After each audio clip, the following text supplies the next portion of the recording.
आज जो हमारा टारगेट है क्वेश्चन नंबर 2, 3, 4 इनको आप सीखेंगे। नेक्स्ट पे मैं अपनी तरतीब दूंगा, इनको 2, 3, 4 मैं तरतीब से समझाऊंगा, जैसे ये है उस तरह हम करेंगे। इनको कहते हैं थ्योरेटिकल क्वेश्चन। क्वेश्चन नंबर 1 में इक्वेशन बनी हुई है, तैयार है, हमने सिर्फ एक्स की वैल्यू फाइंड करनी है। अब हमने क्वेश्चन के अंदर इक्वेशन बनानी है, इक्वेशन को तैयार करना है हमने। कैसे तैयार करेंगे ये हमने चीज सीखनी है। क्वेश्चन जब बन जाएगी, इक्वेशन जब तैयार हो जाएगी, प्रिपेयर हो जाएगी अकॉर्डिंग टू गिवन कंडीशन के मुताबिक, तो आप लोगों का खुद ब खुद वही इक्वेशन सॉल्व होगी जिस तरह पहले आप लोगों ने एक्स के पार्ट सॉल्व किया है। मैं क्वेश्चन स्टार्ट कर रहा हूं, पढ़ रहा हूं। अवेस थॉट ऑफ ए नंबर।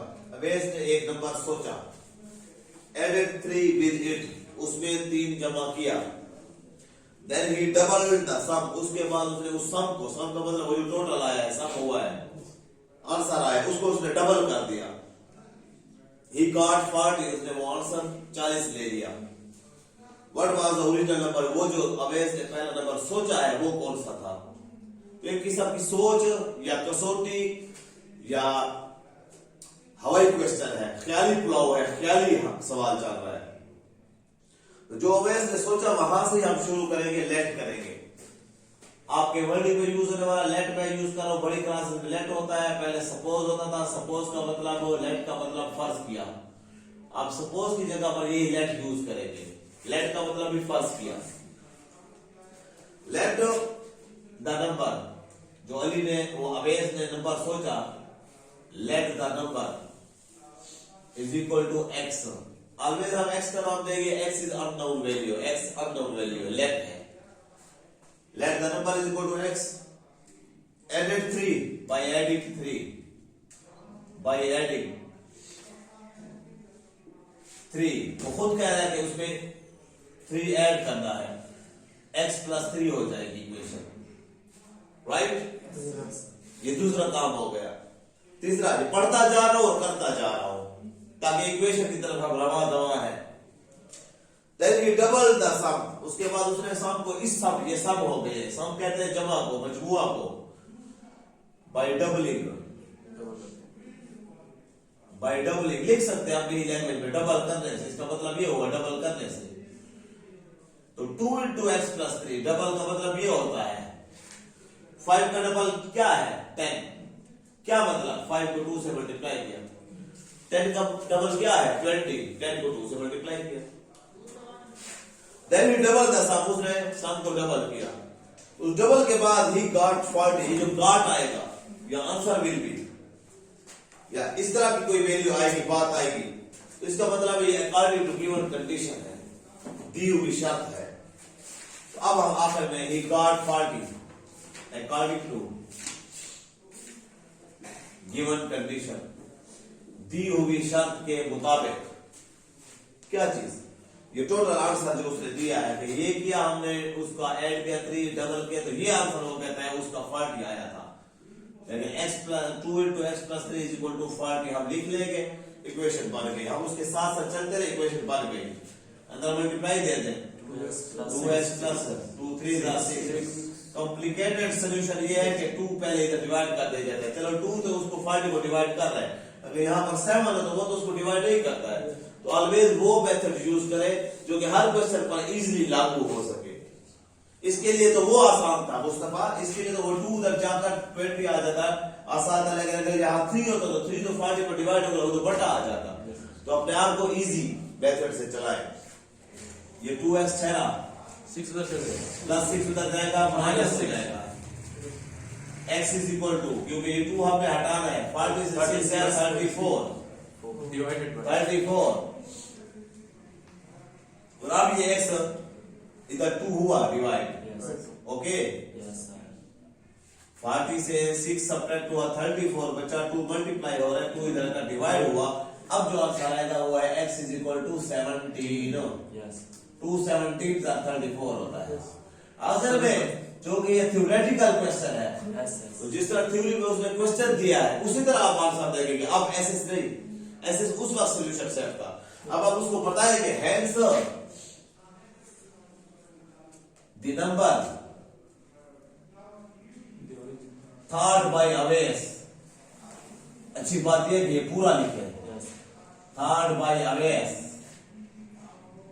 अब आगे लिखेंगे, मैं जगह बचा रहा हूं बेटा, is equal to 17। That's your answer. अब बात को समझना असल। अगर आप सिर्फ कहते हैं hence the number is equal to 17, ये भी ठीक है, और थर्ड बाय अवेस तो अच्छी बात है, पूरा फिर आ गया। अब हम सोचते हैं कि क्या ये जवाब हमारा ठीक है, हमें पूरे नंबर मिलेंगे। तो अब अवेस की जो बात थी, जो क्वेश्चन की बात है, वो साथ साथ चले। 17 है, उसने कहा ठीक है नंबर, अवेस ठीक है नंबर, हम कहते हैं वो नंबर अवेस ने 17 सोचा। उधर वो कहता है बाय एडिंग 3 17 में 3 ऐड करो 20 हुआ। फिर वो कहता है 20 का डबल ले ले, बिल्कुल 20 का डबल ले ले, 2 से मल्टीप्लाई कर तो 40 आता है। उसकी वो कंडीशन पूरी होगी सारी, वाकई 40 आता है। तो पूरे क्वेश्चन की जो कंडीशन थी ये साबित हुई। अब आ जाए क्वेश्चन नंबर 3। हर क्वेश्चन का अपना अंदाज है, थ्योरेटिकल क्वेश्चन का हर क्वेश्चन का अपना अंदाज होता है। नहीं, इसकी वेरिफिकेशन भी खुद हमने सोची है। बस जो क्वेश्चन से अलग है वो वेरिफिकेशन क्वेश्चन नंबर 1 तक है, वो क्वेश्चन उसके 6 पार्ट्स तक, राइट। अब क्वेश्चन नंबर 3 में कहते हैं sum of two numbers is -4 and their difference is 6। दो नंबर्स की सम -4 है और डिफरेंस 6 है। What are the number? वो नंबर क्या है? आप कहेंगे let the number, let the first number. हर एक सवाल को इंपॉर्टेंट क्वेश्चन समझकर सीखते जाए। Let the first number x,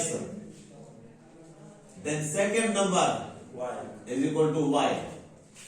अब आप कंडीशन को यूज करें according to first given condition, first GC first given condition। बात को समझे, ये जो सम है, सम का मतलब प्लस होता है, प्लस करना, और जो डिफरेंस है, डिफरेंस का मानी ऑलवेज माइनस करना होता है। सम ऑफ टू नंबर, हमने दो नंबर को नाम दे दिया। According to first given condition sum मतलब x plus Y is equal to -4, और दूसरा क्या है? The difference is 6, x minus Y is equal to 6।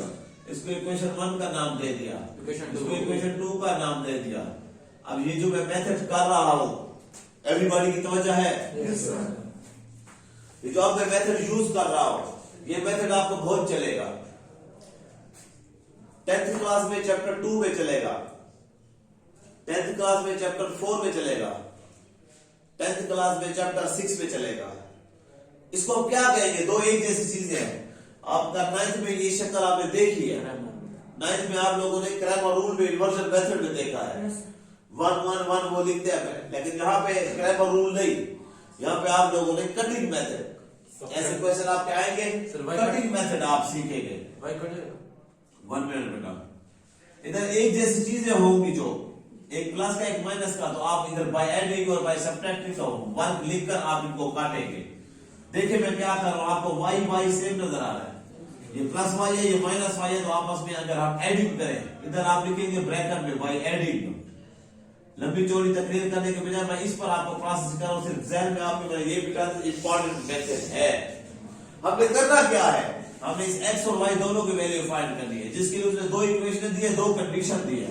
By adding से ये plus y minus y cancelled, x का यहां भी 1 है, यहां भी 1 है, तो एक्सीडेंट होता है 1 + 1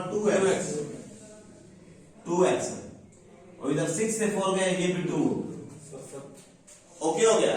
हमने x फाइंड करना है, x रुका, 2 इधर जाकर डिवाइड होगा, कैंसल होकर 1 बचता है, x = 1 आया, x की वैल्यू निकल आई, और अब y की वैल्यू फाइंड करने के लिए x की ये वैल्यू पुट करेंगे इक्वेशन 1 में। ये इक्वेशन 1 2 आप हेल्प करती है बाय पुटिंग। और मैं आराम से बड़े सिंपल मेथड से पढ़ा रहा हूं। 7.23 हमारी भागेगी, यहां पर आप लोगों की इंपॉर्टेंट पोर्शन इसलिए आराम से सीखे। By putting x = 1 in equation first, अब फर्स्ट इक्वेशन आप पूरी लिखेंगे। ये प्रोसेस आपका सिंपल प्रोसेस और बहुत सारी मैथमेटिक्स की बुक्स में आएगा, आपके आगे मैथमेटिक्स की लाइफ में आएगा।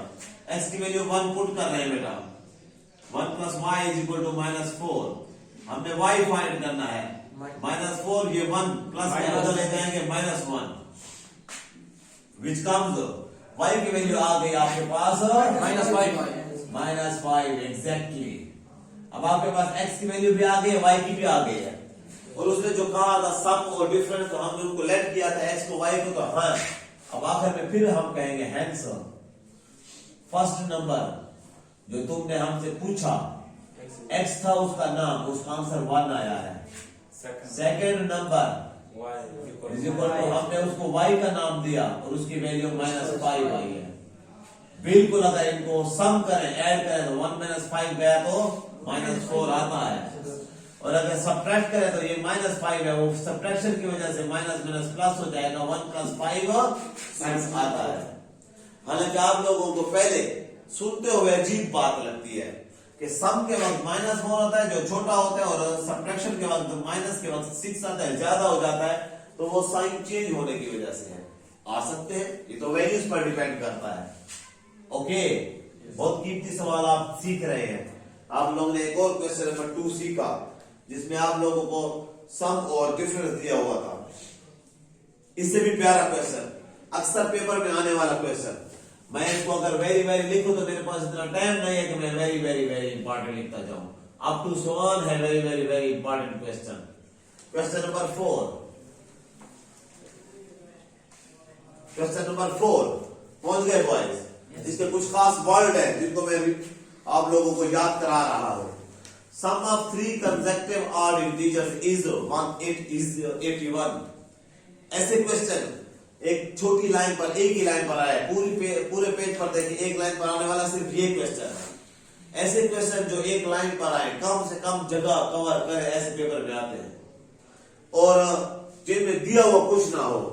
देखो आपको सिर्फ थ्योरी है। सम ऑफ 3 कंसेक्यूटिव, इनको कंसेक्यूटिव भी करते हैं, कंसेक्यूटिव भी पढ़ते हैं, कंसेक्यूटिव भी पढ़ते हैं, कंसेक्यूटिव भी पढ़ते हैं। कंसेक्यूटिव नंबर्स या integers, right boys.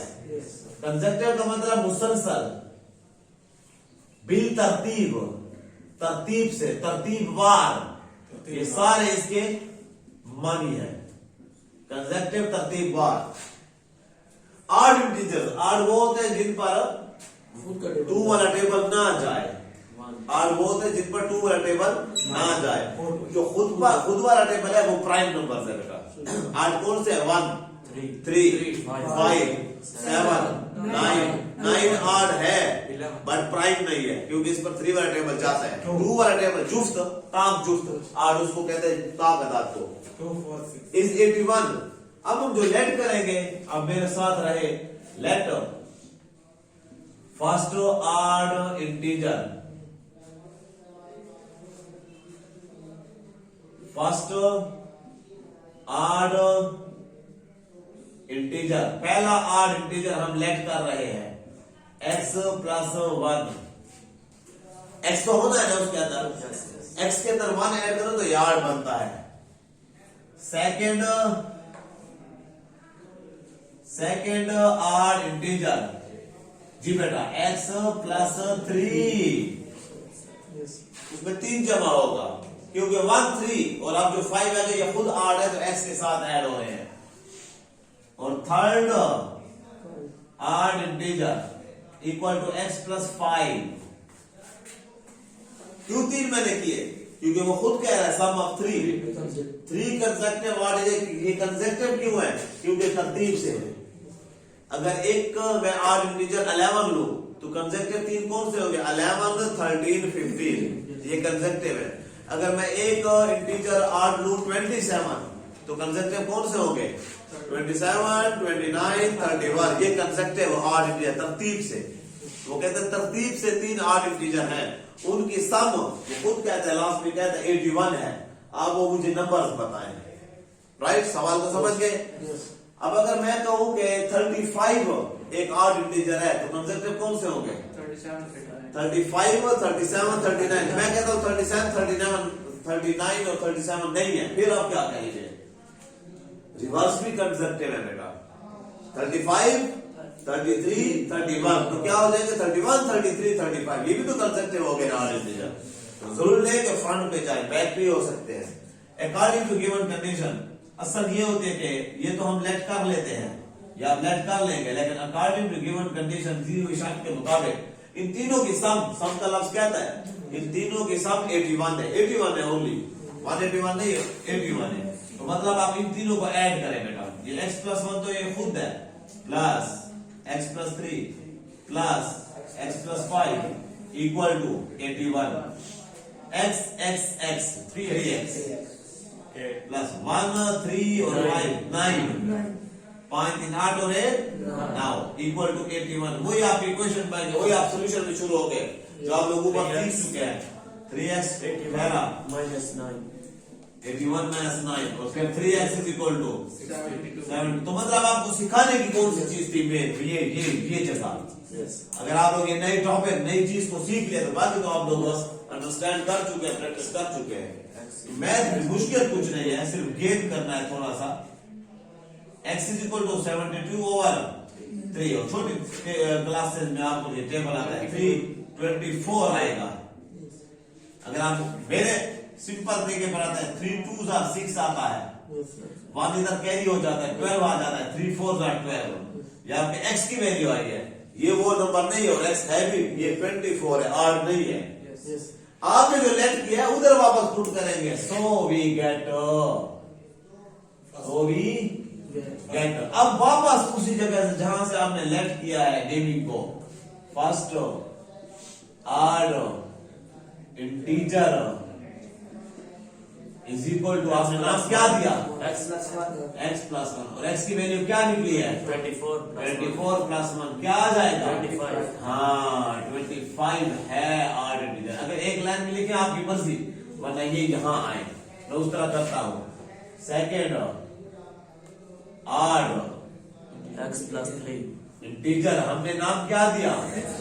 x plus 3।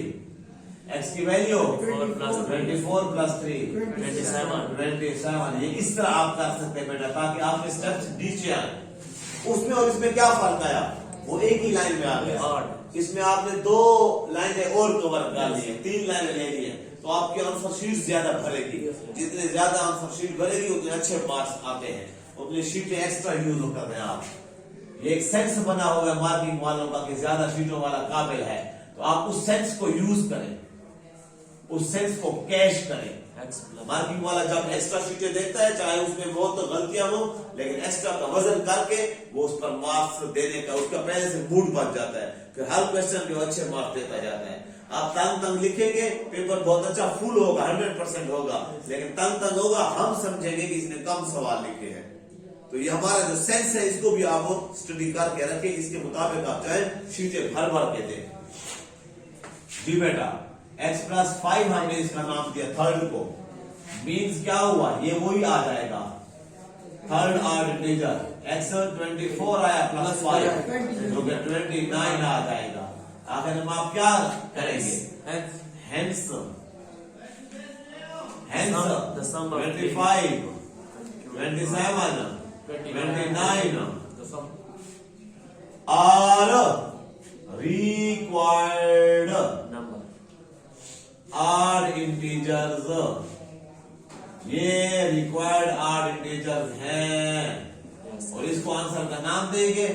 Check करें आप लोग, वाकई कंसेक्टिव आड इंटीजर है 25 27 29, ठीक है। इन तीनों को जमा करें, आपका खुद ब खुद 81 आएगा।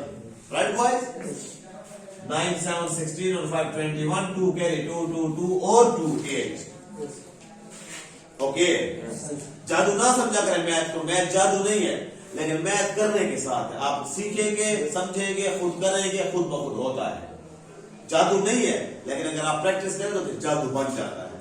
टीचर पढ़ा रहा है, खुद ब खुद जवाब ठीक हो जाता है, आ गया वो ठीक हो गया। कुछ लड़के टेस्ट दे रहे हैं पूरा पेपर, तो वो कोई अलामा नहीं आए हुए, उन्होंने मेहनत की है, टीचर ने सही समझाने की कोशिश की है।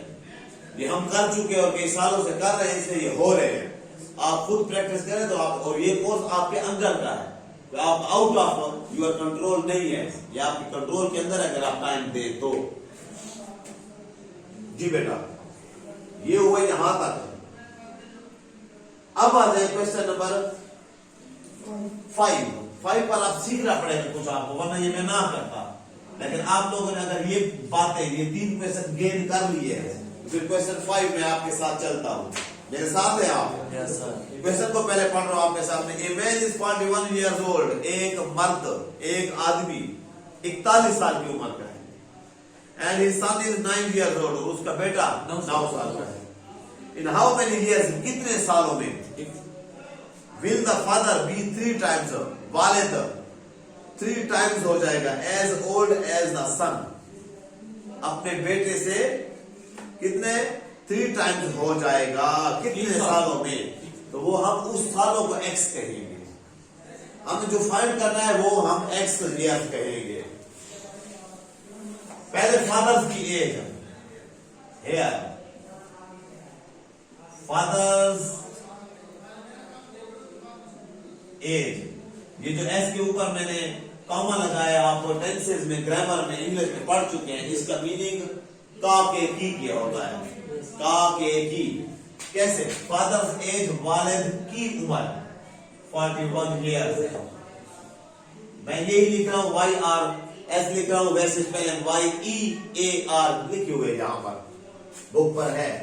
सन्स एज, सन्स, यही एस या एस जमा के लिए भी इस्तेमाल होता है, लेकिन उनके ऊपर काम नहीं होता है। 9 सन्स एज है 9 years।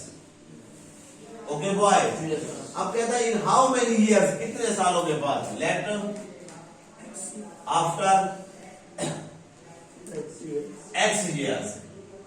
जो हमने फाइंड करना है, तो अब मेरी बात को समझना।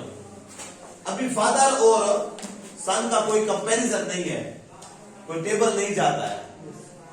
अगर ये होता 45 years, बात को समझना, फादर 45 years और सन 9 years, तो 9 वाला टेबल 45 पे जाता है। तो फादर क्या है? 5 times है। फादर 5 times ग्रेटर है सन से। अच्छा, अब आप कहेंगे कि कुछ अर्से बाद जो है वो बड़ा डबल कैसे हो जाता है? हो सकते हैं। 5 का टेबल 20 पे जाता है, 5 4 का, और 6 साल बाद जो 5 होगा वो 11 हो जाएगा, और जो 26 है वो अब 4 times नहीं, अभी तो 2 times होगा। मैं जो बात कर रहा हूं उसको अगर मैं लिख दूं, आपको ये समझने में आसानी होगी बेटा। खैर यहां देखो, 5 है एक, फादर 5 सन 5 years का है, और फादर 20 years का है। तो ये 5 4 है, ये 4 times है। 5 सालों के बाद ये 10 साल का हो जाएगा, या ये आपका जो है 10 साल के बाद ये 15 का हो जाएगा, 10 साल के बाद ये 30 का होगा, क्योंकि आपका 10 years, 5 में 10 और 20 में 10 है, तो अब 15 दोने हो गया। अब तो ये 2 times बाकी रह गया है। तो नहीं हो गया कि फादर छोटा हो गया है, वो तो टेबल जाना है ना बेटा। अगर और कर ले हम इसके बाद, इसमें 5 में 15 years के बाद, तो इसमें 15 years के बाद क्या हो जाएगा? 15 35 हो जाएगा, तो ये 15 years और 20 हो गए, तो डबल भी नहीं रहा। अब ये तो नहीं कह सकते कि बेटा बाप को मिल रहा है, नहीं, ये टाइम्स की बात है। अब फिर वापस सवाल कर पाता हूं। अभी मौजूदा 41 years है, सन की उम्र 9 years है। वो कहता है कितने सालों बाद? फिर जा रहा हूं क्वेश्चन की तरफ। In how many years will the father be 3 times let after X years? Father's age अभी क्या है? 41। एक्स years के बाद प्लस एक्स हो जाएगा, नहीं हो जाएगा? 41 प्लस एक्स हो जाएगा। अभी मैं जो है 40 years का हूं, 5 साल के बाद कितना हो जाऊंगा? 45. क्या किया आपने? 40 में 5 ऐड किया। मैं 20 साल के बाद कितना हो जाऊंगा? 60 साल का। क्या कर रहे हो? 40 में 20 ऐड कर रहे हो ना? हाँ, अगर कोई कहते बिफोर 5 years, मैं अभी 40 years का हूं, 15 साल पहले मैं कितना था? बिफोर 15 years में कितना था? 25। 40 से 15 सब्ट्रैक्ट करोगे, आफ्टर 15 years में क्या होगा? 55। तो 15 ऐड करो, आफ्टर के वक्त ऐड, बिफोर के वक्त सब्ट्रैक्ट। Clear point? अब आ जाओ father's age after X year father age ये होगी, सन्स एज क्या होगी? सन्स एज एक्स ईयर के बाद सन्स एज क्या होगी? 9 प्लस एक्स, 9 प्लस एक्स।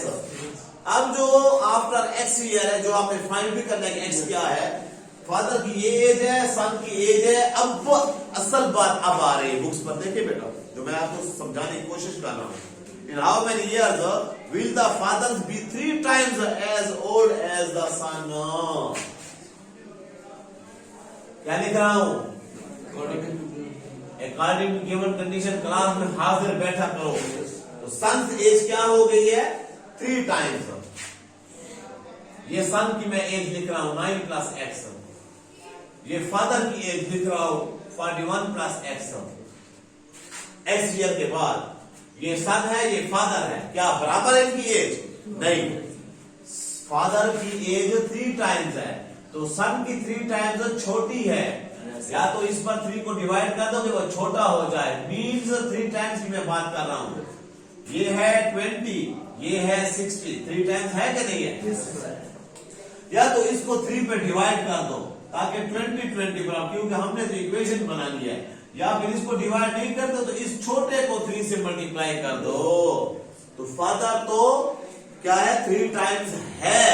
सन को आपने बराबर करना है तो सन को 3 से मल्टीप्लाई कर दो। अब ये इक्वल है, पहले इक्वल नहीं थी, ये हल चुन रही थी, कमी बेशी थी। तो सन को आप 3 से मल्टीप्लाई कर देंगे, आप सॉल्यूशन में आ जाओ। 9 3 27 plus 3x is equal to 41 plus x। x इस तरफ ले आओ, इंटीजर उधर ले जाओ, वो x प्लस का है 3x minus x, 41 minus 27, 3x से 2x बचा, और ये 14 exactly 14। x is equal to 14 by 2 mean x is equal to 7। 7 कौन है? 7 वो 7 साल है, जिस तरह उसने पूछा how many years, in how many years, तो after 7 years, answer years is equal to 7 years। मैं यहाँ पे आंसर को छोड़ रहा हूं क्योंकि उसने ही हमसे इन हाउ मेनी इयर्स मांगा है। अब पूरी बात को समझो। फादर की एज 41 है, सन की एज 9 है। वो कहता है कितने सालों बाद? हमने निकाल लिया 7 सालों बाद। 7 इयर्स के बाद फादर की उम्र कितनी हो जाएगी? 48। और सन की उम्र क्या हो जाएगी? 16 9 में 7 ऐड करो, तो ये 48, ये 16, तो 16 को 3 से जरा दो, 48 होता है कि नहीं होता है? वो 3 टाइम्स हो गया फादर। ओके, तो ये 4 क्वेश्चन मैंने किए, वेरी इंपॉर्टेंट किए। हो सकता है कि कल में इनमें कोई और टैक्स ना करो।